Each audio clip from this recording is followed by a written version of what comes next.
estamos a contraluz. Acá, ¿no? La luz de frente. Bien, la idea un poco es, a partir de la invitación que hace la película Cometa sobre los muros, debatir un poquito sobre lo que la película nos permite discutir vinculado a la educación, a los jóvenes y bueno, también con esa invitación de poder ver más allá de los muros, ¿no? Más allá de lo que por ahí el debate público hoy plantea como alternativas, opciones, crisis de la educación y demás. Tenemos dos amigas y dos amigos bueno, que trabajan el tema de diferentes lugares. Voy a arrancar por mi izquierda, así. Pablo Martini, docente de Facultad de Humanidades, fue integrante director de planificación educativa, ¿no? De ANEP, en el primer gobierno del Frente Amplio, gobierno Vázquez, ¿está bien? Correcto. Y bueno, Pablo viene investigando y trabajando diferentes temáticas vinculadas a la educación y la desigualdad social, la educación y la pobreza. Sí, acá, más próximo a mí, Mariana Licandro, en este momento es docente de Historia del Liceo Feliberto Hernández, el liceo sobre el cual se realiza la película, en una pasantía, ¿no? En la práctica, en mi ignorancia sobre el Instituto de Profesores Artigas se vive acá, en la práctica de la carrera ahí de estudios sobre historia. Es militante estudiantil, militó en la Facultad de Ciencias Sociales y en el último tiempo en el Centro de Estudiantes del Instituto de Profesores Artigas.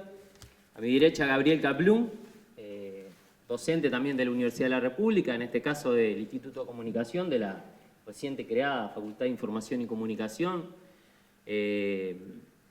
También ha trabajado la temática sobre cultura juvenil, educación y comunicación en jóvenes. Tiene varios libros vinculados a estos temas.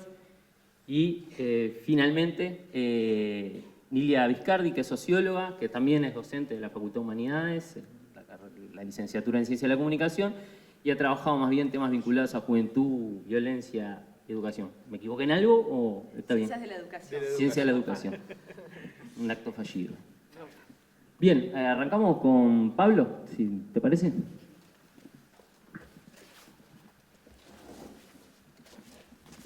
Bueno, buenas noches.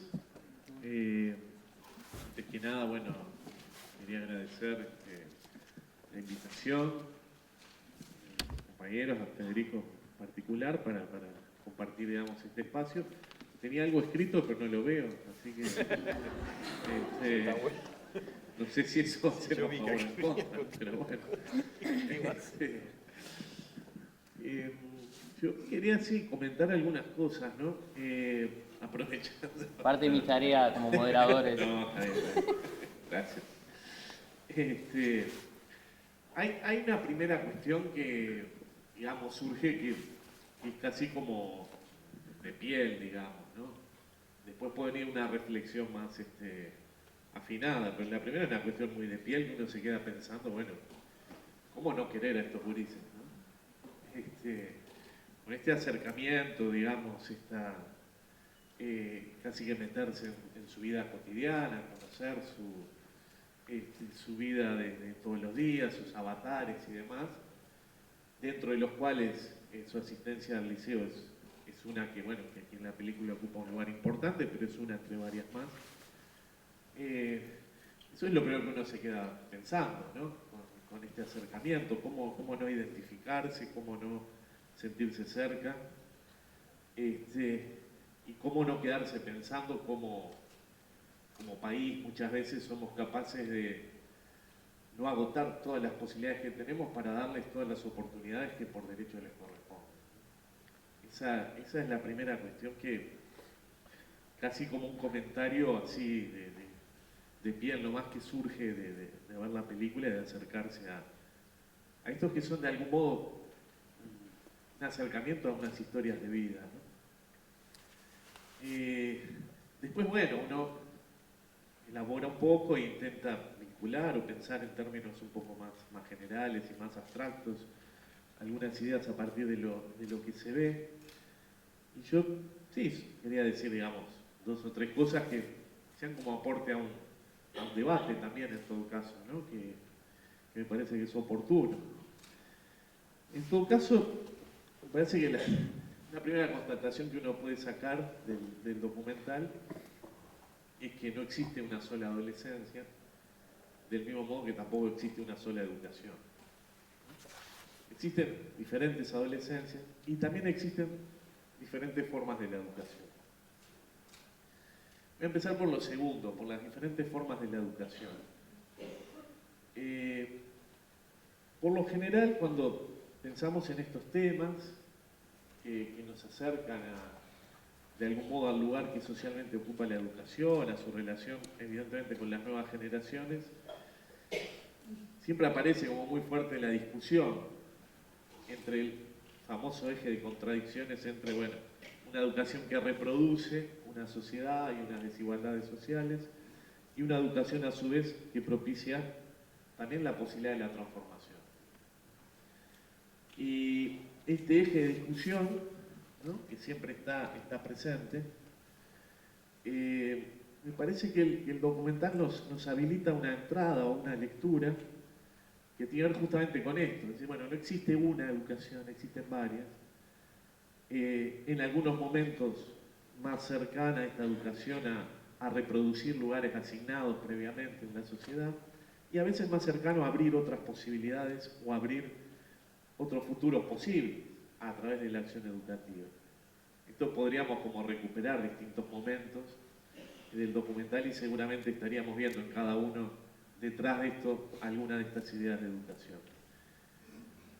Pero a mí me interesaba sobre todo en este eje de tensión, ¿sí?, una función que me parece fundamental de la educación y que a mi gusto, pero claro, esto uno lo ve desde algún lugar, ¿no?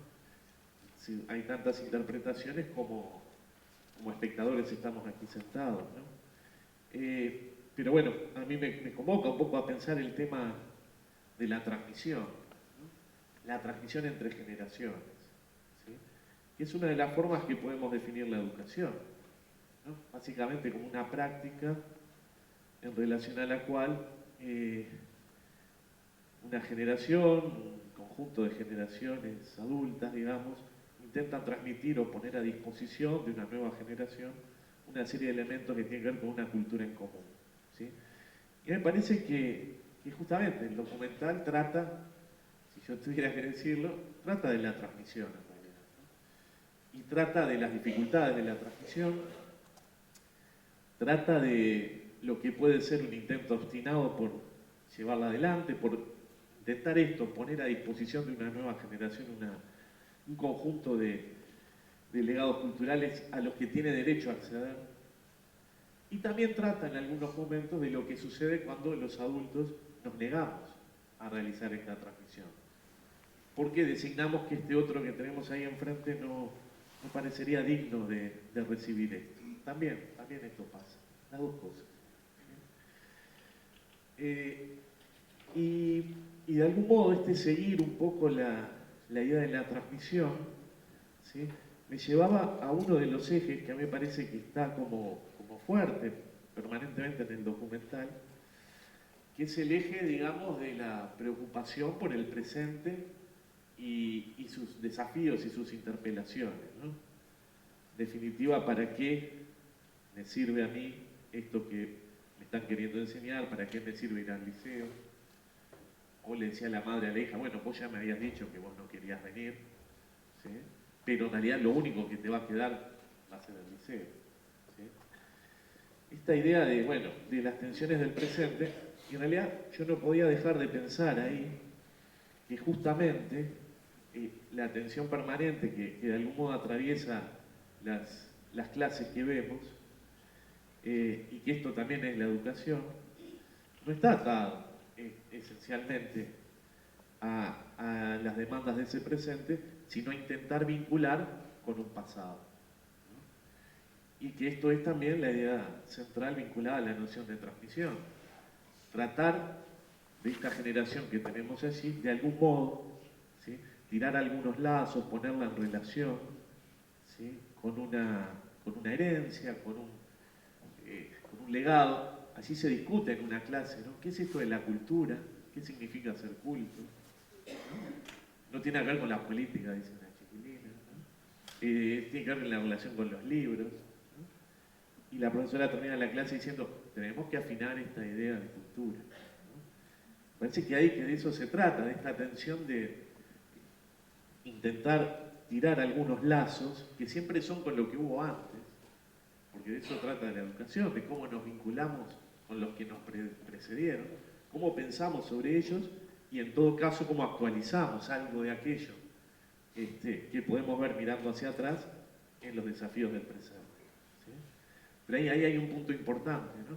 Porque no deja de circular una idea acerca de la educación, que la educación debe ser algo para el futuro, ¿sí? Y esto está muy, muy presente y atraviesa, digamos, todas nuestras discusiones sociales. En verdad, si algo que habría que sacar en limpio aquí es que en verdad la educación es una relación con el pasado y es la única forma, esa relación con el pasado, de luego lanzarnos hacia un futuro. Y hay intentos obstinados, se ven en el documental, de establecer esa relación, ¿no? Por ejemplo, a través de la literatura, creo que es la disciplina que más se muestra, ¿no? Y bueno, con estos textos de otros que nos precedieron, ¿no? Y que en relación con los cuales podemos también constituirnos desde algún lugar, ¿no? Entonces, el primer eje que me interesaba traer, esto de la transmisión, ¿no? Y esto de las demandas del presente, que son traídas por lo general por los padres, las madres, ¿no? Las que aparecen son fundamentalmente madres, ¿no? Y esta tensión en la que está la educación, ¿no?, de cómo desarrollamos esta tarea que es una relación con el pasado, cuando en realidad las demandas parecen ser muy urgentes de hacer algo sobre la hora, ¿sí? Ese es un punto de lo que estoy viendo que había escrito acá, ¿sí? Y esta relación con el pasado no se puede hacer, sino es, sobre todo, particularmente, con una figura importante en nuestra sociedad, que es la figura del docente y del educador, ¿no? Y entonces, pensando esto de la transmisión, veo la segunda cosa sobre la que me parece que fundamentalmente trata el documental, que es la relación a través de la cual esa transmisión se puede realizar. Ahí la discusión en la sala de profesores es muy interesante, porque trata sobre esto, ¿no? Sí, cómo vos tenés que mostrarte como una persona, que vean que sos un ser humano, ¿sí? Y esto a veces pasa por hablar de otras cosas. Y es muy interesante, dice una profesora, no, hablar de otras cosas no sé. Y ahí va la discusión, ¿no? Y va sobre cómo es la relación, ¿no? Y me parece que coloca ahí un tema importante, que es, la transmisión es, por supuesto, un contenido, tiene que ver con algo objetivable, pero sobre todo sucede a través de una relación. Y la relación es entre los sujetos, ¿sí? Y también muestra el documental lo que pasa cuando se interrumpe esa relación. Y esa parte a mí me pareció muy interesante, cuando el estudiante no puede entrar al taller de Pew porque había sido expulsado de una clase, ¿sí? Y sin embargo él insiste por entrar, ¿sí? Y está siendo dejado afuera por los adultos. Y él lo dice con una claridad impresionante, ¿no? Ponen unas reglitas que nosotros tenemos que acatar, ¿sí? Y ahí, yo en verdad lo que había es que estaba reclamando su derecho a la educación, ¿no? O por lo menos se me ocurría que se podría pensar desde ese lugar.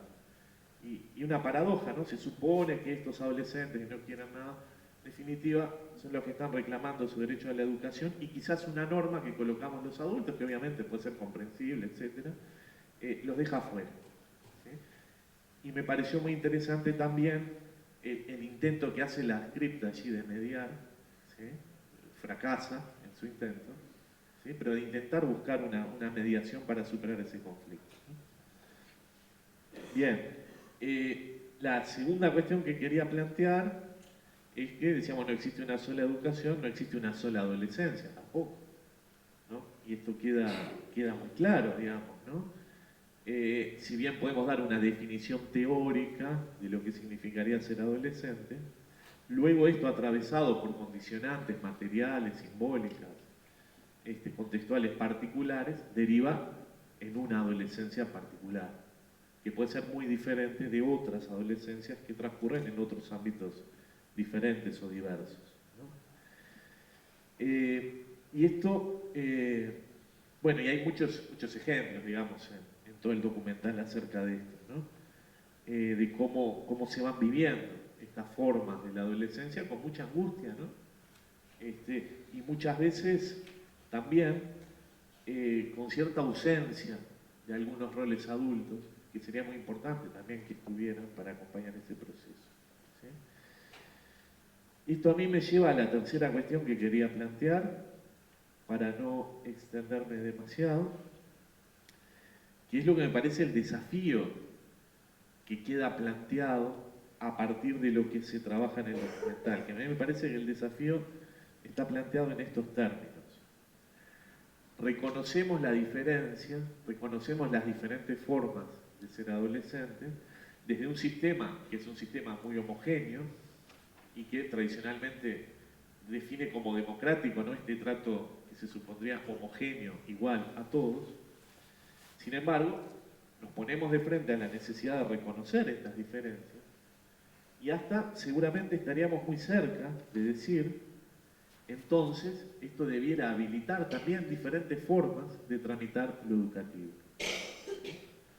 Y a mí este es un punto que me deja para la discusión lo que estuvimos viendo, ¿no? Porque me deja esta pregunta que evidentemente no está resuelta, ¿no?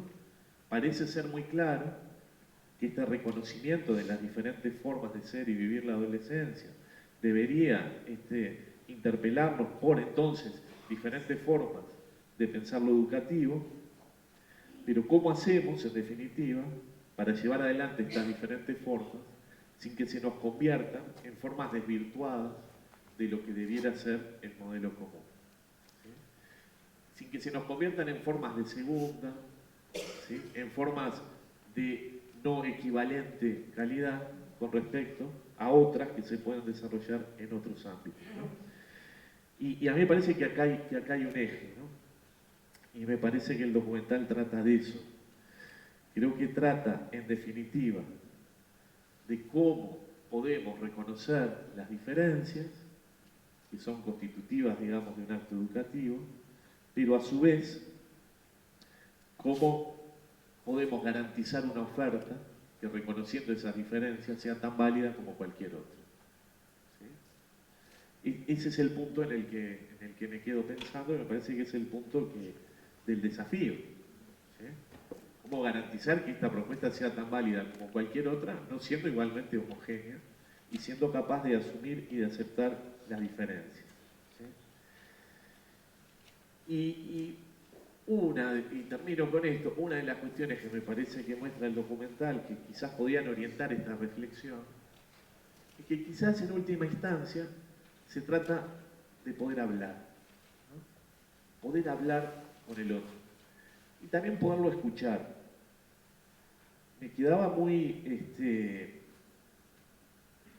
marcada la última escena cuando van para el campamento en el ómnibus y una chica conversa con la profesora y le va diciendo, bueno, tengo muchas cosas en la cabeza, no sé qué voy a hacer con mi vida, pero no sé qué voy a hacer con mis hermanos, no sé qué voy a hacer para que mi madre reaccione, ¿no? Y vuelca todo esto. Y uno diría, bueno, y entonces uno como educador tiene una respuesta frente a esto, ¿tiene algo para contestar? No tiene una respuesta. ¿Qué es lo que podríamos esperar como actitud educativa en todo caso? Primero, la escucha, ¿no? Y me parece que segundo, el mantenernos en esa posición de educadores, que es, bueno, esto yo no lo puedo contestar, pero lo que sí puedo hacer, y es mi tarea como educador, abrir otros universos y otras posibilidades. Para que vos también sepas que esto que evidentemente hoy es para vos punto de angustia, punto de dificultad, y es relevante, no debe evitar que vos sepas, porque te corresponde por derecho, que existen otras posibilidades, que existen otras situaciones, y que vos tenés tanto derecho a transitar por ellas como cualquier otro. Ahora, lo que quiero decir es que uno no puede dar ese paso, me parece que este era un ejemplo muy claro, si a su vez antes no escuchó, no entendió profundamente esa situación del otro.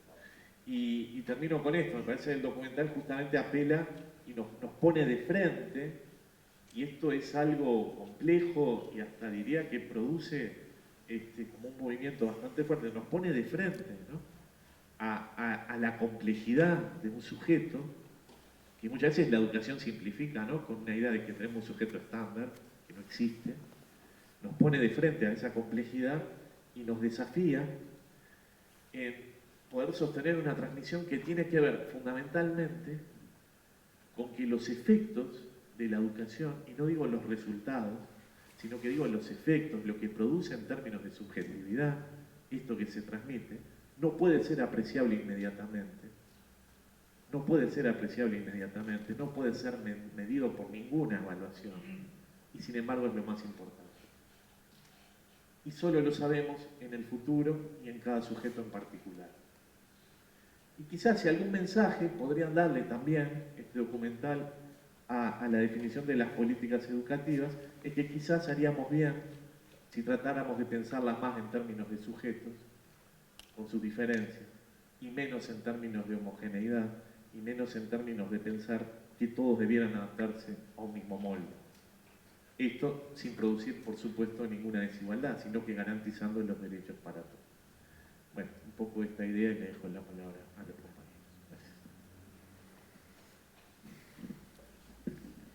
Gracias. Bueno, buenas noches. Gracias a Federico y al resto de los compañeros por la invitación. Primero que nada, me parecía importante saludar la iniciativa de la realización de este documental, justamente porque nos muestra los sujetos que tenemos en el aula, nos muestra qué tipo de adolescentes, y le pone carne y hueso a ese estudiante estándar, que es como nosotros aprendemos también a enseñar y cómo a nosotros nos han enseñado. Después quería felicitar a la profe Nancy, porque hay que ser valiente para dejar entrar una cámara al aula.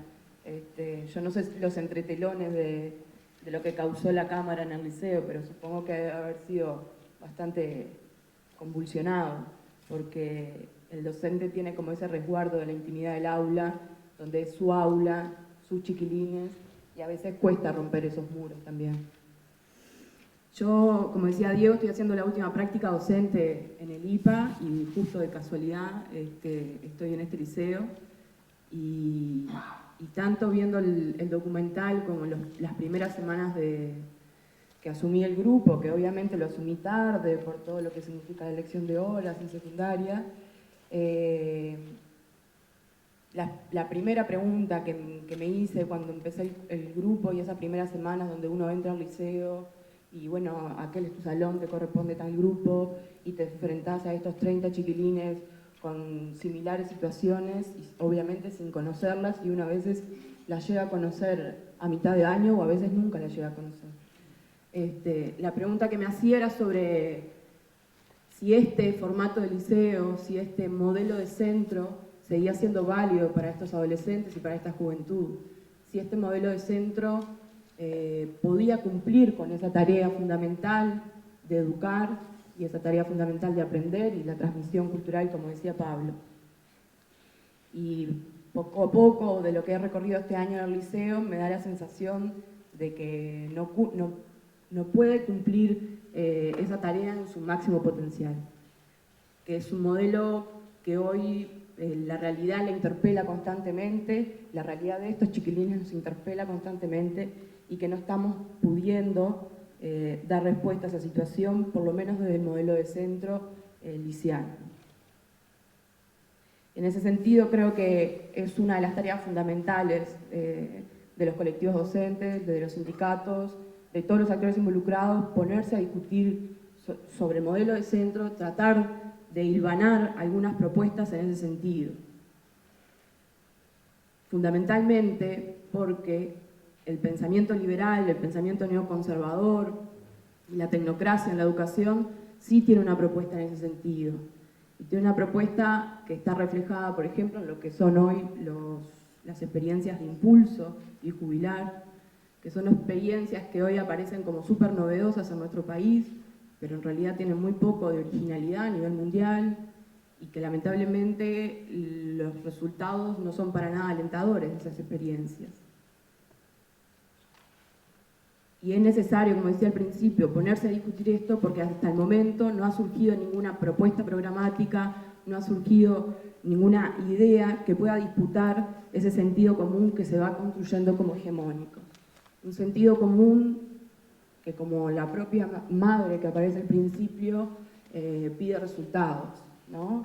Si no veo resultados, no hay nada. Si no veo una nota y algo medible, si no veo un producto, no hay nada. Y parece que es un sinónimo del fracaso. Es un consenso hegemónico que se va construyendo y que intenta instalar la lógica del mercado y esta lógica empresarial de la producción, la eficacia, la eficiencia en el ámbito público. Es un consenso